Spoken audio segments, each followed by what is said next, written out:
Universities used to be centres for debate, places where any topic could be discussed, provided speakers from all sides were invited to take part and treated with respect. Well, learning to argue was all part of a university education in the widest sense. Not anymore, it would seem. Now, freedom of speech is often at odds with the new concept of safe spaces, where people can be reassured that their views, circumstances, lifestyle choices, sensitivities will always be treated with respect and never criticised or challenged. Should universities foster free speech? Peyton, it's good to see you. Thanks for coming in. You would describe yourself as gender fluid. That's right. Non-binary. And you were pretty outraged by, for example, Germaine Greer's comments about transgendered people. But I'd like to start with your telling us and explaining to people who are maybe not acquainted with the term, what is a safe space? Tell us about this concept.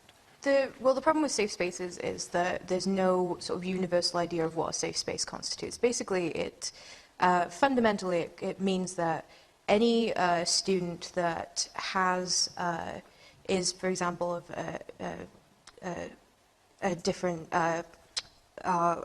sexuality or transgender or have mental health issues, any student that would suffer from oppressions because of those reasons, they're not further harmed by the university. It's just about the university taking care of those For the harmed or offended, they should not have to be confronted with people who would cause them more anxiety. Yeah, basically. Go on. Well, I mean, it's not so much... offence is a word that gets brought up a lot, which we're not talking about offence, really. I mean, you know, there's a difference between someone saying something horrible about your mother and someone fundamentally dehumanizing you because of a characteristic that you can't control. And that's what we're talking about. We're not talking about being upset because someone called you a name. We're talking about language and behaviours and attitudes that contribute to a dehumanization of a group of people. Yeah, so those who would come onto campus and say such things which would, well, not offend, but would be so contrary to values and the lifestyle of certain groups, should be stopped from going onto campus and speaking? I don't think... See, this is the thing. A lot of people assume that I'm pretty hard on something like that, but it's a complicated issue. It's much more complicated than most people lend to. I think that to a point, and I think that everyone has their own personal line on this. Well, let's talk about Germaine Greer, her comments on transgender people. Your problem with that? Well, when you've got Germaine Greer, who is an academic, she's a respected author, and particularly in feminism and women's studies. And she said, just to remind people, sorry to interrupt, but she said a transgendered person is essentially the sex they were born into and is not the one that they choose to become, if even choose to become is the right expression. So she said that, and you think that was outrageous? I don't think that on its own was outrageous. I think that's kind of disrespectful. It's not really her place to police other people's expression and their feelings. But when she's also saying of comparing trans people to rapists and murderers, for example, that's where the line is being crossed. That's fundamentally dehumanizing. She was talking about a handshake being the handshake of a rapist by a man she considered to be a transgender person. Yeah, a trans woman who shook her hand and thanked her for writing The Female Eunuch. She described that handshake as a rapist grip. So go along and robustly debate, marshal your arguments, challenge these people, and bring them enlightenment. Have them there, whoever they are. What about that argument? Free speech, no boundaries, no walls, anything goes. Well, I mean, nobody truly believes that. Like, lots of people say that, but no one does believe that. Frank believes it. I believe it too. You believe it too? Yeah. Nimco, you believe it, yeah? I believe it too, fundamentally. Yeah. And on the note of Germaine Greer, she said a lot of horrible things about FGM as well, and as a survivor, I've shared the platforms and challenged those. So unless we actually air those views in a free market of ideas, then we can't really combat them, so... I totally agree with that. I agree with... That's a good phrase, a free market of ideas. This is the thing. With the Germaine Greer thing, as it blew up, obviously information was lost in the fray. But what had happened in that situation is initially I sent an email to the university and we tried to open communications between the university, the LGBT Association and the Women's Officer and the Feminist Network to try and either change it to a panel or maybe have some trans awareness events alongside it. But isn't there an ultimate we were answer to told this? Fundamentally that's not happening. Peyton, okay, there's no panel, there's no transgender awareness events beside it. She turns up, she gives a speech. Isn't the ultimate choice, don't go? Sure, Don't yeah, go but to the when, speech. you've got the university who, part of what they advertise about themselves is that they were top of the Stonewall Gay by Degree safe space for LGBT members. That's something they advertise. So you've got trans people and LGBT people going to that university for that reason. So there's double And they're standards, not. Nimco. Yeah, it's the hypocrisy. Hypocrisy, and double that's what's standards, the yeah? issue. But that's free speech. Honestly, it's the whole point about university should be a place where you kind of create ideas and have those kind of conversations. And I do, okay, universities are selling themselves on certain things, challenge that, have conversations about it, take them off the list of Stonewall, but don't necessarily shut the door to people that could be there to kind of enlighten and empower and have other conversations as well. Could I just say I think there is nothing more dehumanizing to me than when somebody deprives me of the choice to listen to whoever I want to. There's nothing more dehumanizing when you have the assumption that you and I or anybody in this room lack the moral or the intellectual resources to listen to whatever opinions that we want to do. But what about people who, well, okay, for example, you know, transgender people maybe on the bus and in the street, they get abuse all the time. Why should they get it on campus? And to go further, what about, this is the argument, you know, white supremacists from the far right, or Islamists, the Islamist far right, coming on, people with appalling views on campus. Why should... I would rather hope that you and I have got the moral resources to deal with Islamist radicals, and rather than force them on the ground and pretend they don't exist in the way that we're doing at the moment because we're scared to debate them, I would rather that they were brought out in the open and argued with, and through that we could demonstrate that a tolerant, open society has got far more moral authority than this attempt to quote on free speech. And I think what people are doing on campuses is they're acting as the mirror image of the radical jihadists who basically say these are the boundaries, you cannot go beyond that. They are the mirror image of all those people that are creating regulations and rules about behavior, how you must be, what's appropriate behavior. To me, it's a totalitarian impulse that has changing the universe in a fundamental way. They very well meant, but the consequence of that is that for the first time in a century, young people can no longer experiment with ideas, can no longer feel the freedom of searching for the quest for knowledge. But hang on, just to make clear, you'd have, for example, you have white supremacists there who think that people who are not white are inferior and, in some cases, as a lesser species. You'd be quite happy with people like that on campus, would you? I'm a free speech absolutist. I would debate them, I would argue with them, and expose their degrading ideals. Behind you, Rose, a gentleman there very much agreeing with you. I would like to hear your perception on this. Yeah, you. Yeah. Well, I'm agreeing with Frank here because I think it's incredibly patronising to decide on other people's behalf that they should be protected from certain views. Can I just give you an example? There was a case on this campus last year, March of last year, where a Muslim speaker was booked to come with appalling views about women, about gays, and so on. The feminist student group, the LGBT group, the atheists wanted to go along and challenge him. But the meeting was cancelled, and they were prevented from challenging him and standing up for themselves. Protecting them in that way is incredibly patronising. Well, that's kind of what Peyton's saying, you know, allow challenge, allow dissent within that. Words in just a second, but I want to come to Grace Sargent. Grace, let me just remind people, student rights. There was a situation with the controversial group CAGE, who held a meeting which was to attack the government controversial anti-terrorism, anti-radicalisation project PREVENT. CAGE, of course, are the group who described the so-called Jihadi John, terrible name, but he was Mohammed Emwazi, the beheader, as a beautiful young man, and certainly they you know, espouse some other definite views. Tell us about what happened. Yeah, well, basically, the NUS or senior figures in the National Union of Students had been touring around the country with CAGE, which you outlined a bit about their history.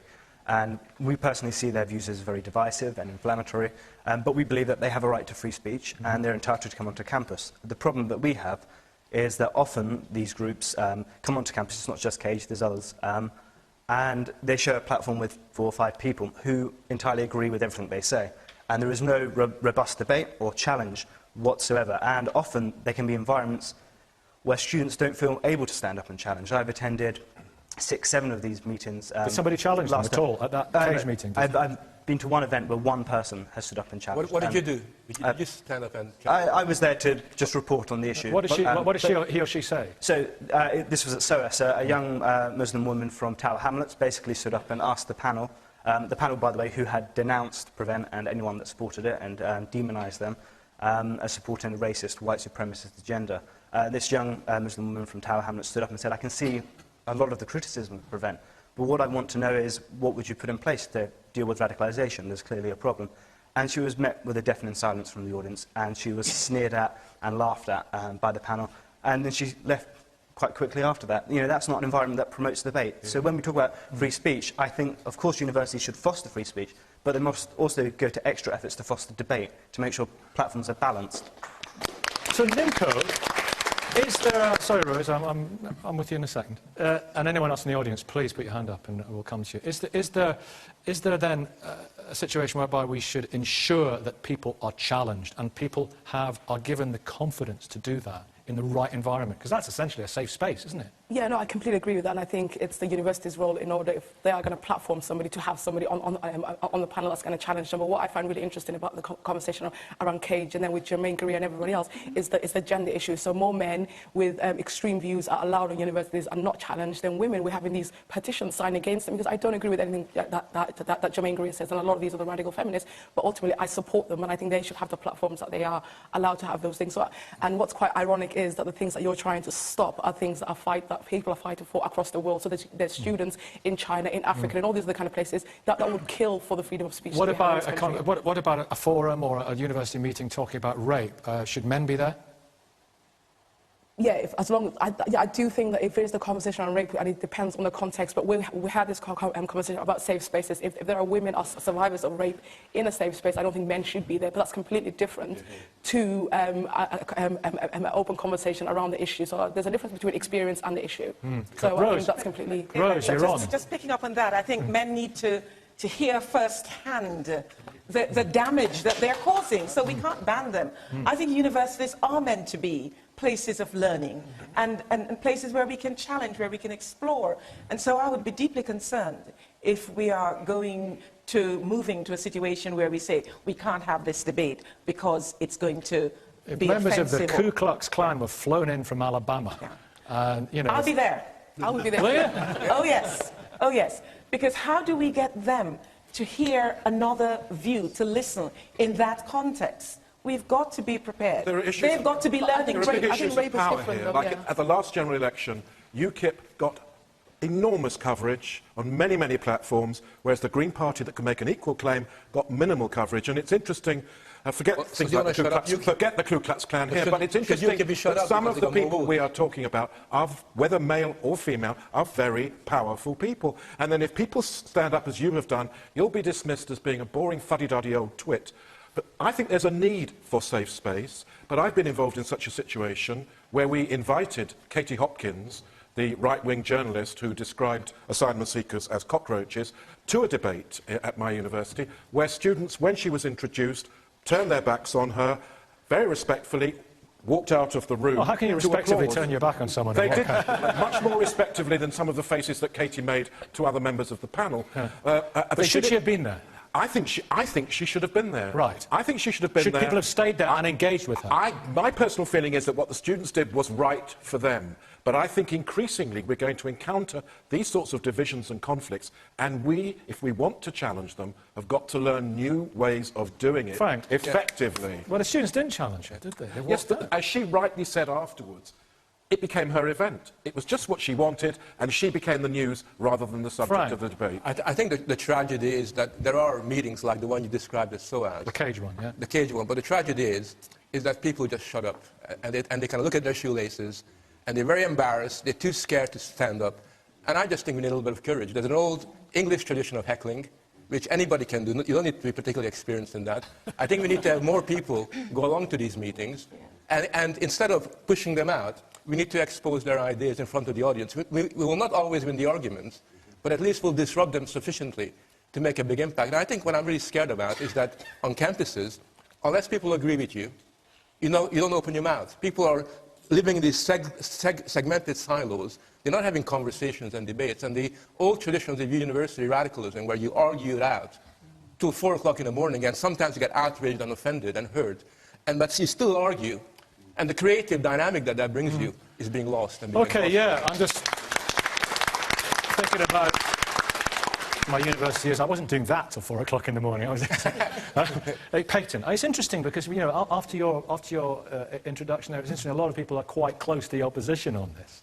Well, this is the thing. I think that everyone sort of almost agrees on this point, where, you know, free speech is important, but there needs to be a variety of opinions. So But to be with the if I can Jermaine- quickly say, it was quite difficult to get hold of people for this debate who were totally kind of against free speech, and we've been reading Yeah, that 'cause for obvious you don't reasons. find people It's kind who of say no self-selected. free speech, Would you like to but- come in a studio and talk about free speech?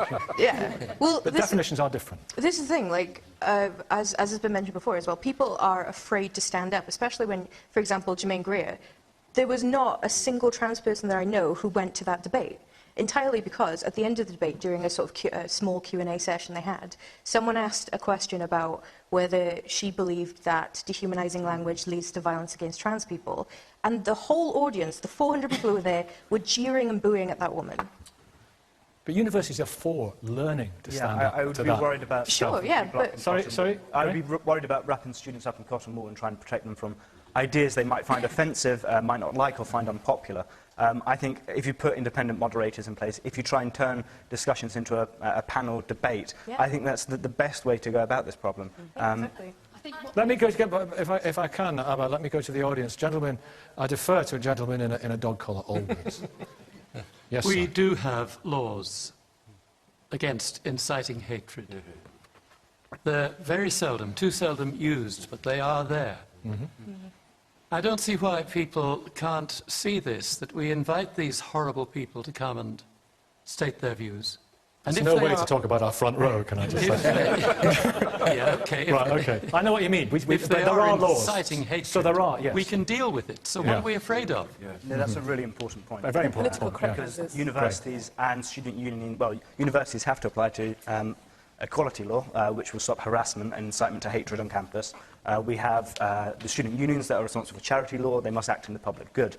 There's already laws in place, and I'm very much against banning people on campus. But if people do have a criminal record of inciting hatred, inciting violence, are members of prescribed terrorist organisations, then there can be grounds to actually ban them from campus or enforce an open platform where there's multiple sides to the debate. I know you draw the line at that BNP, don't you, and Hizbut Tahrir. Yeah. Let's get one more comment before we move on to our next fascinating debate.